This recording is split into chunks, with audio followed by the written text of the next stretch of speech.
इस कहानी में मेरी चाची विधवा है, तो मैं उनके पास जाता रहता हूँ। एक दिन मैंने उनको एक गैर मर्द के साथ देखा। चाचा जी की असमय मृत्यु हो जाने के कारण विधवा हो गई थी। दोस्तों, यह मेरी सच्ची कहानी है। मैं आज पहली बार चाची की कहानी को आप लोगों के सामने लाई हूँ। कहानी शुरू करते हैं। उससे पहले जिन्होंने सब्सक्राइब नहीं किया प्लीज सब्सक्राइब कर दीजिएगा। मेरे बाजू वाले घर में मेरी एक चाची जी भी रहती हैं।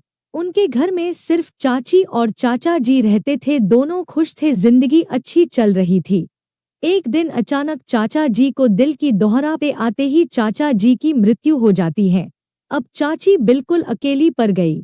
वे चाचा जी की असमय मृत्यु हो जाने के कारण विधवा हो गई थी और हमारे बगल वाले घर में ही रहती थी।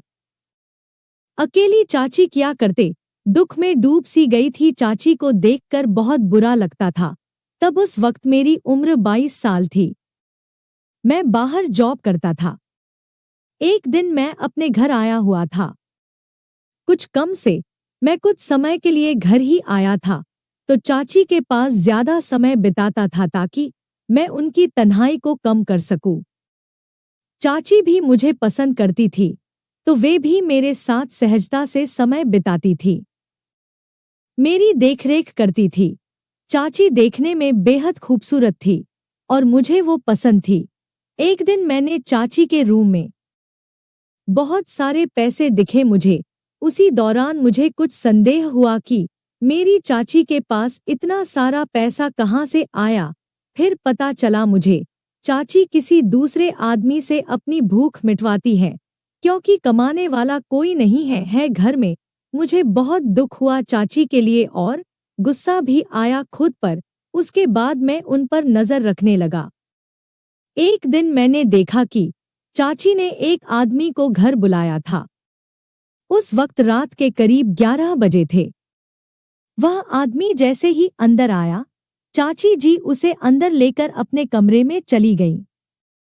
मैं छुपते हुए उन दोनों के पीछे गया तो देखा कमरे की बत्ती बंद थी। मैं सोच में पड़ गया। मैं सोच रहा था कि चाची क्या काम करने के लिए इस आदमी को बुलाया होगा। कमरे के अंदर का कुछ भी नहीं दिखाई दे रहा था। बस कमरे के बाहर दरवाजे पर कान लगाने से मुझे कुछ आवाजें सुनाई दे रही थी। चाची के मुंह से आवाज आ रही थी, आराम आ रहा है, और तेज तेज करने को कह रहे थे। चाची उस आदमी को गुस्से में बोल रही थी, दम नहीं है क्या आप में? चाची एक्चुअली दर्द में ताराप रही थी। दूसरी तरफ वह आदमी आवाज कम कर रहा था और उसकी बस कुछ अजीब सी आवाजें ही आ रही थी। फिर कुछ समय बाद आवाज आना बंद हो गई तो मैं समझ गया कि खत्म हो गई है। तभी चाची की गाली की आवाज सुनाई दी। चाची कह रही थी, अगर ठीक से काम करना नहीं आता तो यह सब काम करते ही क्यों हो? जब तुम में दम ही नहीं है तो क्यों अपनी अपमान कराने इधर आते हैं? वह आदमी चुप रहा और कुछ ऐसी आवाजें आने लगी जिससे लगा कि वह बाहर आने वाला है। तभी मुझे समझ आ गया कि अंदर उनकी काम पूरी हो गई है। मैं दरवाजे से हट गया। पहले चाची कमरे से बाहर निकली और इधर उधर देखने के बाद उन्होंने अंदर से उसी आदमी को बाहर जाने का इशारा किया। वह जल्दी से बाहर निकला और पीछे के रास्ते से बाहर चला गया। चाची ये सब इसलिए कर रही थी कि लोग उनको गलत नजरों से ना देखे। चाची वापस अपने कमरे में चली गईं। मैं एक तरफ को हट गया। चाची ने मुझे नहीं देखा और अपनी चाची की दर्द बड़ी आवाज को सोचकर दुखी होने लगा। मैं उनके मुंह से इतना दर्द से चिकना सुनने के बाद मुझसे रहा ही नहीं गया। मैंने बाहर आकर एक तरफ को खड़े होकर अपना पर्स निकाल लिया और चाची को याद करके पर्स को ही मारने लगा। सोचा चाची के लिए दवाई ले आयूं दर्द का। फिर देखा कि रात बहुत हो गई है और मैं अपने कमरे में आ गया। मुझे कुछ समझ नहीं आया कि मैं अब क्या करूं। मुझे बस चाची की याद आ रही थी। उसी रात 1 घंटा तक बहुत सोचने के बाद मैंने हिम्मत करके चाची को कॉल किया। उन्होंने मेरा फोन उठाया और मैंने बेधड़क उनको पूरी बात बता दी कि मैंने उनके कमरे में क्या क्या देखा था। यह सब सुनकर पहले तो चाची मना करने लगी और उन्होंने फोन काट दिया। मैंने दोबारा फोन लगाया तो चाची ने फोन स्विच ऑफ कर दिया था। उसके बाद सुबह मैंने उनके पास जाकर बात की तो भी वे कुछ नहीं बोली। मैं भी उनसे ज्यादा कुछ नहीं बोला और वहां से चला गया। अगले 2 दिन तक हमारी बात नहीं हुई। उसके बाद तीसरे दिन मैंने चाची से खुलकर कह दिया, मैं भी आपके साथ एक बार बात करना चाहता हूं। लेकिन चाची ने मना कर दिया कि ये सही नहीं है। मैंने कहा, मैं तो घर का हूं, मुझसे आपको कोई खतरा नहीं होगा, जबकि बाहरी आदमी कभी कुछ बदनामी भी कर सकता है। इस पर भी चाची कुछ नहीं बोली और उधर से अपने कमरे में चली गई। चाची घबरा गई कहीं मैं उनको गलत ना समझ बैठी। मैंने उनके कमरे में जाकर फिर से कहा, चाची, मैंने सुना था कि आप उससे संतुष्ट नहीं हो रही थी। मुझे आप एक मौका देकर देखो, मैं आपको हर तरह से संतुष्ट कर दूंगा। यह कहते हुए मैंने अपने चाची को बिस्तर पर लेटा दिया और चाची को अपना जलवा दिखा दिया। चाची ने मेरी जलवा मेरा काम को देखा और नजरें फेर ली। मैं समझ गया कि आज मेरा काम देखा है तो कल भी मुझसे ही करवा लेंगी, परसों भी कराया जा सकता है। 2 दिन बाद चाची ने मुझसे मेरे कमरे में आकर कहा, तुम अभी बगल वाले घर में चलो, मुझे तुमसे कुछ काम है। मैंने कहा, क्या काम है? जवाब में वे हल्की सी मुस्कुरा दी और बोली, क्यों डरते हो?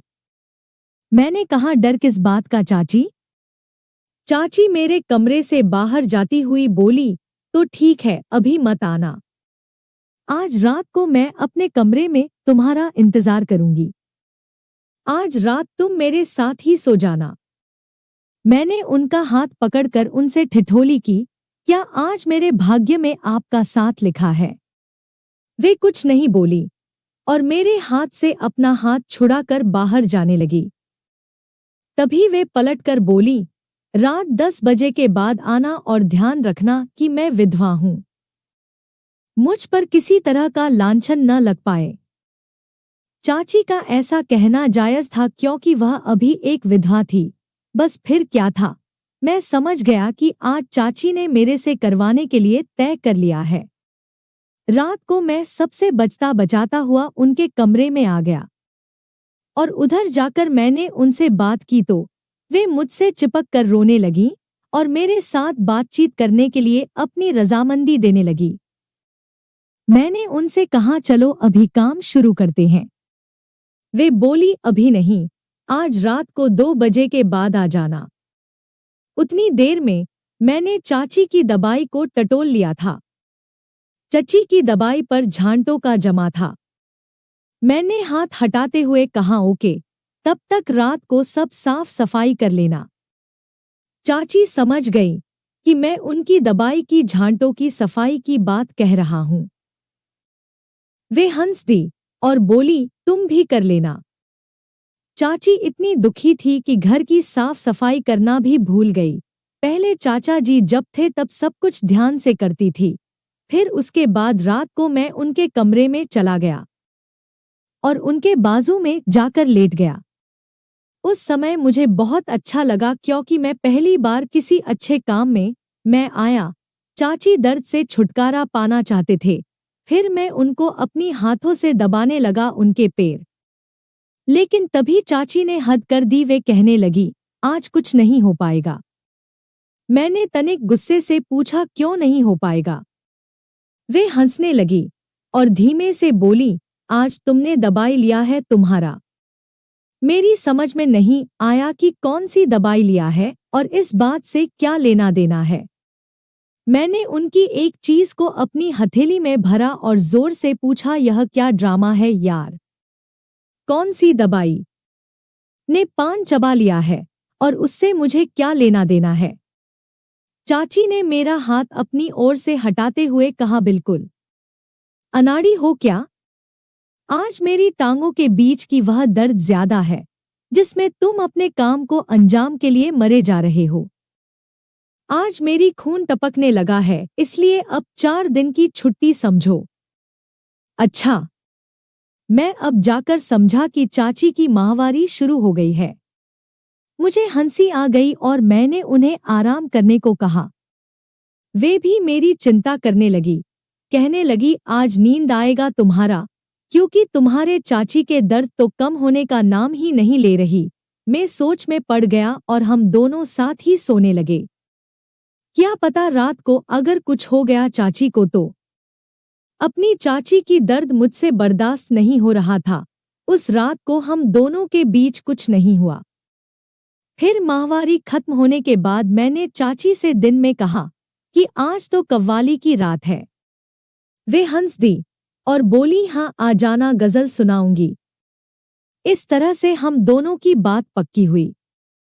चाची मुझसे करवाने के लिए मान गई थी। रात को उन्होंने मुझे अपने पास सोने के लिए बुलाया। कमरे में जाकर हम दोनों एक दूसरे से जुड़े और मैं काम करने लगा। मैं पहली बार करने जा रहा था। मुझे दबाए के बारे में ज्यादा कुछ नहीं पता था, बस जो नेट पर पढ़ा था और मूवीज में देखा था वही सब जानकारी थी। मैं चाची को ऊपर लेटा दिया और उनकी थेरेपी शुरू कर दिए। अपना हाथ रगड़ने लगा मैं जहां पर दर्द था। चाची बोली, क्या तू कपड़ों के ऊपर से ही करना जानता है? मैंने कहा, आप अपने कपड़े हटाओ न। वे बोली, तू नहीं कर सकता? फिर वे हंसने लगी और मुझे हटाकर अपने कपड़े हटाने लगी। उन्हें ये करने में ज्यादा देर नहीं लगी। मैं उन्हें लिटाकर फिर से उनके ऊपर थेरेपी शुरू कर दी और उनकी टांगों को अपने हाथ में भरकर मालिश करने लगा। उनकी टांगें दर्द से फूल गई थीं, तो मैं दोनों बारी बारी से मसल रहा था और फिजियोथेरापी कर रहा था। कुछ ही देर में मैंने चाची की एड़ी में पट्टी सेट किया और एक जगह रख दिया। वे आह करती हुई मेरे से मजाक करने लगी। मैं चाची की आराम में कोई मुश्किल न आए। चाची से कहा सोने को और कुछ ही देर बाद मेरा काम खत्म हो गया। चाची ने हांफते हुए अपने ऊपर से कंबल अलग किया, क्योंकि चाची का दर्द फिर से उठ गए और थोड़ी देर बाद मैंने चाची को फिर से दबाई दिया। उसके बाद मालिश। इस बार मैंने चाची को कुछ ज्यादा ही थका दिया था।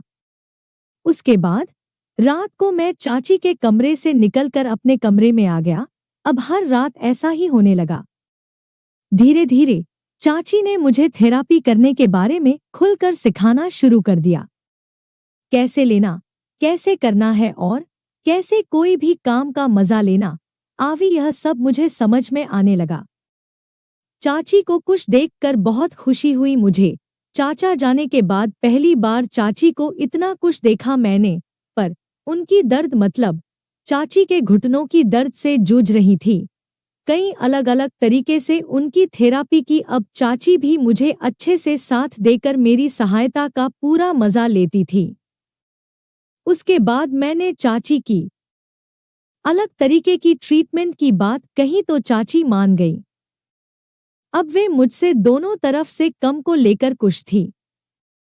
इस तरह से मुझे अपनी चाची की देखभाल करते हुए 8 साल हो गए हैं।